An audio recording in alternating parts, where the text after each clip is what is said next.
I don't have a script, and I don't really know how to talk about this, but I wanna, and so I will. Ability synergy has always been a thing in this game.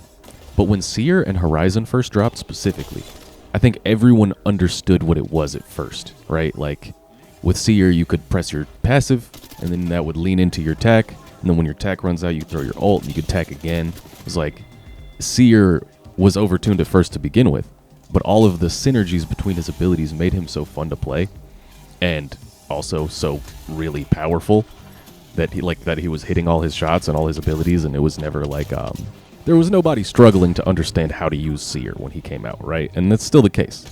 And the same thing goes for Horizon. Like, you hit the Q, you can hit your ult off the Q, and then when you land, you hit your passive off the Q, and you run into your ult and finish up, right? It makes sense. It's very it's an easy loop to understand. And this has always been a thing. I mean, Wraith, for example, is designed to let you push aggressively into unowned territory, right? So her passive lets you know if people can see you while you're doing it. Her Q lets her get out of that if she needs to, and her ult lets her do it for her team if they need it. And so this is like a really important facet of the game design of Apex, is like the characters' abilities synergize with themselves really well and make it more fun to play them. And it doesn't just make them more fun to play, it gives each legend like a unique feel when you play them, and that kind of leans into them having like a job or like an interaction that they're supposed to rely on. And even players who are like brand new to the game or don't understand the ability can pick up the character, and just by having fun with the character, do their job. And for the last 8 seasons, the meta of the game has been shaped by these legends like Bloodhound, Gibby, Wraith, the ones who generally have really good ability synergy. And so when Rampart first came out, the like least meta impactful character of all time, she didn't have any ability synergy. It was like her walls, I guess her walls and modded loader worked together kind of well. Like, you could use an LMG to protect your wall health, which didn't really work at long range, but it worked kind of mid range. But you couldn't use Sheila with your abilities at all.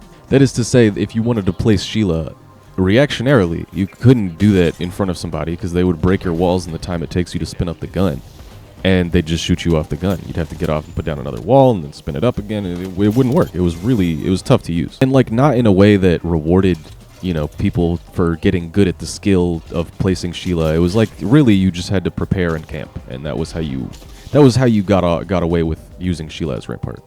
But now they made one change exactly, and the whole game is different for her. She has so much synergy with her abilities, and even with other characters' abilities. And with this, she can really flesh out like certain roles that aren't really well covered in Apex right now. And so, on that note, it is time to bring back Make Rampart meta for a second season. You can check out the first season in the top right if you want to. I may talk an excessive amount of smack about Sheila, but it's still decent information, I promise. But now that she's mobile, she has changed the game for Rampart. So back when Sheila was stationary, you could still do a few things with her to add some value to your team, but she was way more limited. For example, back in these dark times, Rampart could kind of set up a bunker. You know, she could. It was whack. It was hella whack, but people did it, and it worked sometimes. You could set up in the back of a room somewhere, project onto the doorways, and kind of keep your team safe inside. It wasn't as good as Caustic or Watson objectively, but it worked. But all someone would have to do is dodge a couple shots and throw some nades, and they'd get you out. And we had a similar problem with rotation cover, right? So like, if your Pathfinder or your Octane was trying to set up a rotation with the pad or with the zip line, or, you know, Wraith or Ash now, I guess, you would have to set Sheila on the ground and cover it. And then you would have to leave Sheila behind and take the zip yourself. So you would only be able to cover for your friends, you wouldn't be able to cover for yourself. And the same goes for reset protection. Like, you could cover one teammate rezzing your friend, but you couldn't do it for long because the enemy was going to flank your Sheila and you wouldn't be able to turn her around. So back in those days, really the only thing you could do with Sheila reliably was project pressure in an open area, which was cool, but you couldn't even do it for that long. You had 173 bullets in the clip, and then if you had to reload, they were going to take down all your shields and stuff, force you off the gun again. But now, just because she's capable of turning her Sheila around, she can protect all of her wall health very easily. She can protect a reset comfortably. She can turn around and watch the flanks when they try to get her. She can cover a rotation really easily. She can take the pad with Sheila. She's gotten way more bunker potential off of this. Like she can, instead of, if you get naded in your wall, you can move a little bit with Sheila and you still have her pulled out. You still have her spinning. And so Rampart can still project pressure at long range. She hasn't lost that ability at all, but she's gained a ton of bunker potential.